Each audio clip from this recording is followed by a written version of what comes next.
So yes, today I'm going to be talking about the most common drugs that we're using in HER2-positive breast cancer, some of which have been around for longer and others are newer. So Herceptin has been around for quite some time. Pertuzumab sort of came in about a decade or so ago, Kadcyla after that. And then the new kids on the block are the trastuzumab deruxtecan and the tucatinib. So I'm going to talk in more detail about these drugs.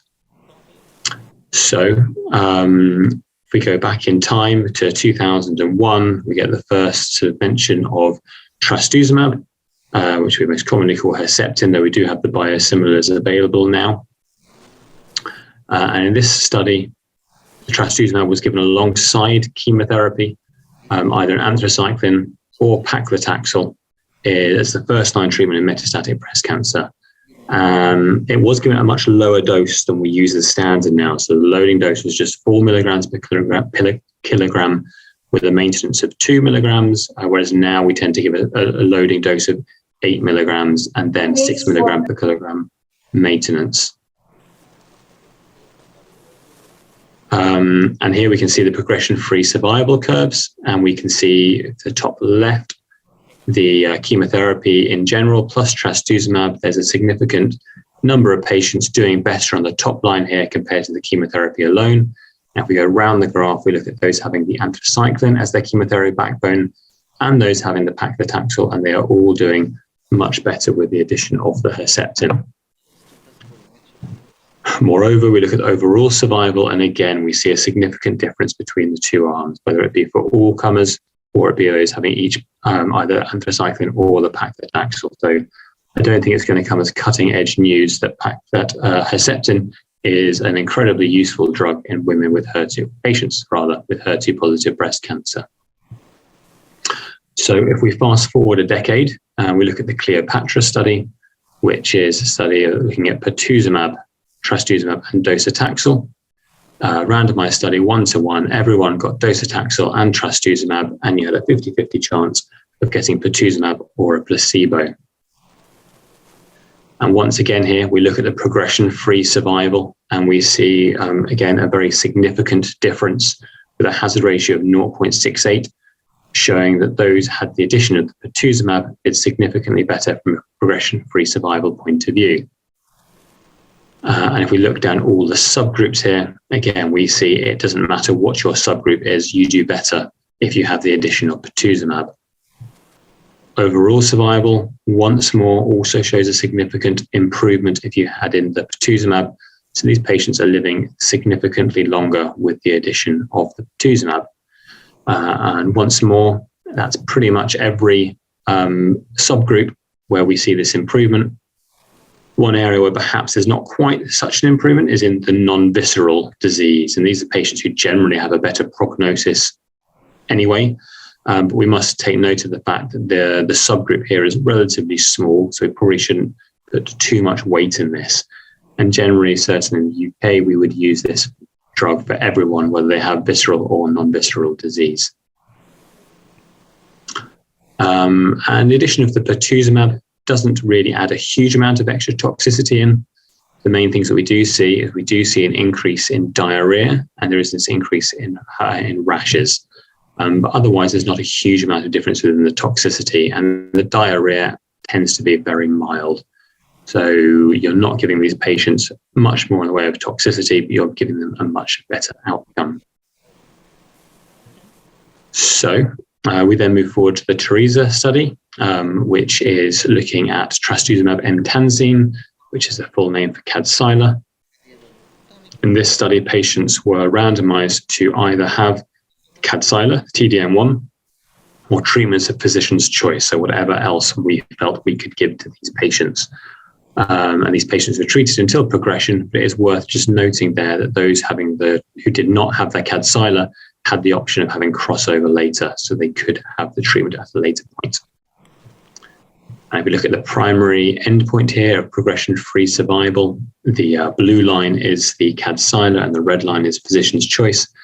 And we see that these patients are doing significantly better with the addition of being on the Kadcyla as opposed to being on the treatment of physician's choice.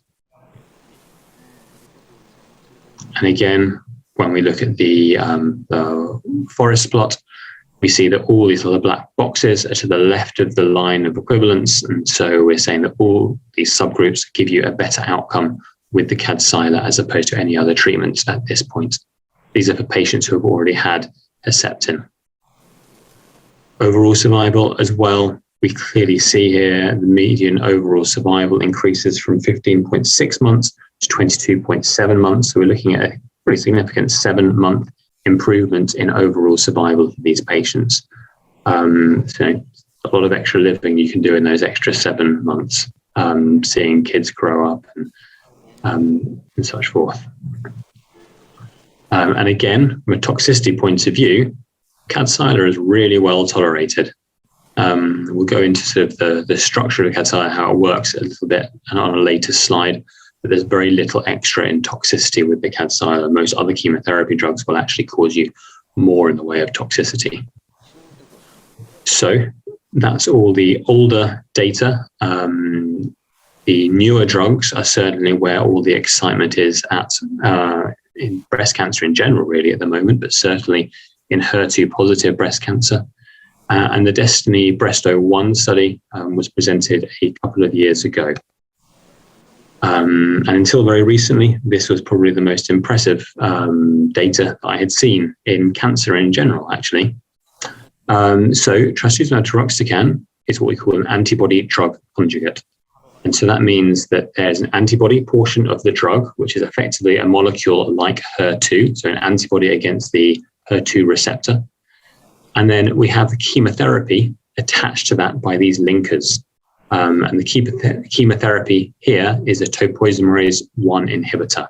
So this is the payload. And what this effectively means is that the antibody attaches to the HER2 receptors on the cancer cells and delivers the chemotherapy specifically to those areas. Now, one of the downsides of that is that, as we all know, a lot of cancers are heterogeneous, so they are not all the same as each other. And whilst some of the cancer cells may have HER2 receptors on, some don't have HER2 receptors on. And if your drug is too accurate and it is only hitting those with a HER2 receptor, those HER2 negative ones will happily grow on and cause you problems. So the good thing about this drug is that the payload is membrane permeable.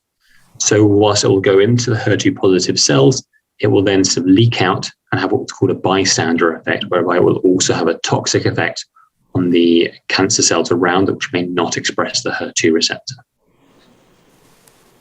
And this study was as a phase 2 study, combined phase 1 and 2 study, where first of all the correct dose, 5.4 milligrams, was found, and then a larger group of patients went on to have treatment.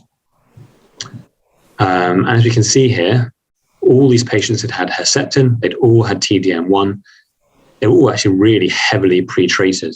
And the median prior lines of cancer therapy was 6. So 7th line on average, and some of them, so you see one of these patients, this was their 28th line of treatment, which I have to say is pretty impressive, managing to find 27 of other lines of treatment to give someone before this. And this, as I say, until recently, was the most impressive graph that I've ever seen in cancer. This is called a waterfall plot, for those that don't know. And I don't know if you can see my mouse on there, but the line with the 0 on is where people's cancers start. And if any of these blue lines go down, it means the cancer is shrinking. And if the blue line goes up, it means the cancer is growing. And as you can see, there's an awful lot more lines going down than there are going up. So we can see here, actually 61% of patients have at least a partial response. So the cancer shrinks by at least 25%. Which for patients who have been treated with 6 lines of chemotherapy previously, I hope you'll agree, is incredibly impressive. And not only that, there's also this group of patients, so another 36.5% of patients who have stable disease, which means our disease control rate, which is the addition of patients having a complete response, a partial response, and stable disease, is 97%. So 97% of patients who are already really heavily pre-treated will get a benefit from this drug. And that really is, I think, pretty impressive. Again, here we see it doesn't really matter how which group you're in. We're going to see an improvement with the, you see a shrinking of the cancers with this group. In fact, if you've had pertuzumab previously, again, the numbers are small here to really differentiate things. You see an even better response. It's also interesting, it's right down at the bottom. If you look at this very small group of patients, only 28 of them, but overall, there's a response rate in these ones who aren't really HER2 positive. They are what's now becoming known as HER2 low. So these are HER2 1+ or 2+. Now, it doesn't tell us how many of those 2+ ones were then FISH positive, but the fact there are some 1+ patients in there shows about how effective that bystander effect can be. So if we look at progression-free survival, we can see here that median follow-up 11 months. The median progression-free survival, the progression-free survival here goes on for a long time with a median of 16.5 months. And the overall survival median is not reached yet. So these patients are doing very, very well. There's a small group of patients here who had brain metastases as well. 24 of the patients, so a very small number, but even within that group, they had a median progression-free survival of 18 months. So there is some evidence this drug does cross the blood-brain barrier, which we don't usually expect from an antibody, because they're usually big drugs and difficult to get across there. There is work being done to look at this in more detail, but there are promising early signs this can affect brain disease. Unfortunately, if to get this extra benefit, you are going to have a little bit more in the way of toxicity. And as you can see here, there is a significant amount of nausea and a fair amount of fatigue and alopecia as well. The dark blue here is the grade 3 and above toxicity. So that's stuff that worries us more, that's harder to get on top of with just some simple antiemetics.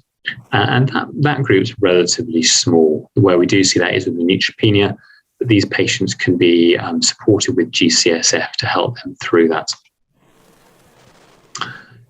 The one thing that was a particular concern with this trial is the interstitial lung disease.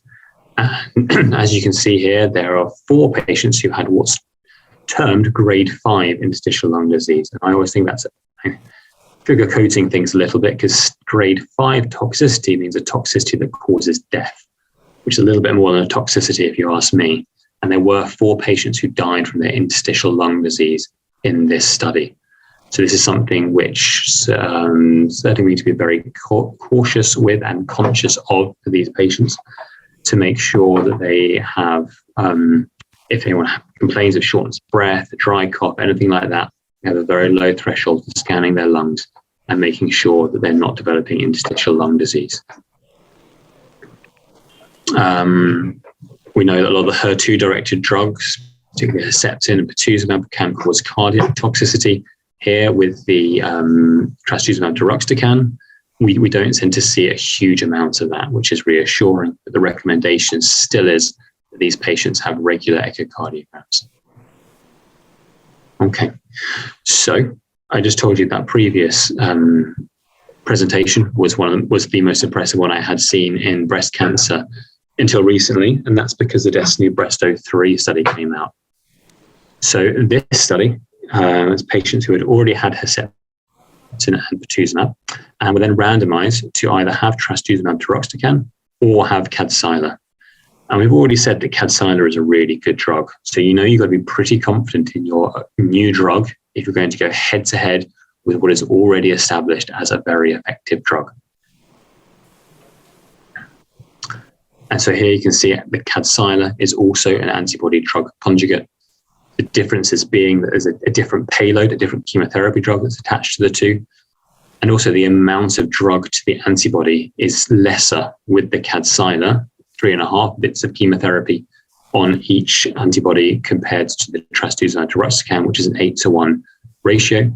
And also you do not get this bystander anti-tumor effect with the Kadcyla. So it will only really attack those cells which are HER2 positive. So if you have a heterogeneous cancer, there's a risk that some of the cancer cells will escape. This is now the most impressive graph that I've ever seen in cancer. So this is the Kaplan-Meier of the progression-free survival between the trastuzumab deruxtecan, which is the dark blue line, and the Kadcyla here, which is the grey line. And we've already said we know Kadcyla is a really good drug. Here we can see we have a hazard ratio of 0.28, so it's between 3 and 4 times more effective than what we already know is a very good drug. And we can also see, sorry, it's hiding from me slightly on my screen. Let me go back. Yeah, we can see the 12-month progression-free survival rate of 3/4 of patients, 75% with the trastuzumab deruxtecan, compared to 34% with the Kadcyla. Overall survival, this is very immature data at the moment. They weren't expecting to report on this trial quite so early. It's just that the progression-free survival data was so compelling that they met the criteria for reporting early. And here we can see, though it is early days, the 12-month overall survival rate, 94% of patients on the trastuzumab deruxtecan still surviving, compared to about 86% on the Kadcyla. So still a very, very strong hazard ratio of 0.56, even at this very early stage. And the overall response rate, so the waterfall plot we saw beforehand from the Destiny Breast 01 study, is replicated here in this study as well, where we see those on the trastuzumab deruxtecan, the vast majority of patients, these dark blue lines are going down, and we see this disease control rate of 96%. And so, as we said, it's a really good drug, 77%. For most drugs, you say you're very, very happy with that, and we still are. But it does start to look poor in comparison to the trastuzumab deruxtecan. And the other thing I really want to draw your attention to is this complete response rate. These are patients who have metastatic disease who can no longer see any cancer left on their scans. And that is doubling from about 8% to about 16% on this study. And certainly when this was being discussed at ESMO recently, there was hope that maybe we actually can start to cure some patients with metastatic HER2-positive disease. We don't have any evidence we can do that, but if we can make 16% of them have all their cancer that we can see at least melt away, then perhaps we can achieve this with chemotherapy alone. Again, as mentioned before, no such thing as a free dinner. You don't get this benefit without paying a little bit of a price. And we can see here that you do get more toxicity with the trastuzumab deruxtecan. The neutropenia rates are considerably higher. The nausea rates are considerably higher as well. We look at any grade rates there, from 27% up to 73%. The vomiting is increased as well. You are getting more toxicity here. But my opinion is that when you see data as convincing as that, it's worth it for that little bit of toxicity. Well, not little, but that bit of toxicity. So we said before we were worried about this interstitial lung disease previously, but thankfully in this follow-up study where we were a little bit more aware that this might be a problem, there were no grade 5 or indeed grade 4 cases of interstitial lung disease. So I'd imagine, rather than that being the fact that the drug was suddenly safer, it's just that we were picking these up at an earlier time point, which is why we see more in the way of grade 1 and grade 2. And so that means these patients could be started on steroids, have the drug stopped if required, before things got too severe. And once again, we see this reassuring data that there isn't a significant damage to people's hearts being done with the drug, as well as the left ventricular ejection fraction decrease is not hugely significant. So, conclusions: the trastuzumab deruxtecan appears to be a very promising drug. Ideally, we'd like to use it second line, as we've just proven that it's better than the Kadcyla, but the license for it is only in the third line. But hopefully that drug licensing will change soon so we can rectify that. And we can also see these antibody drug conjugates seem to be a very effective method of delivering targeted chemotherapy.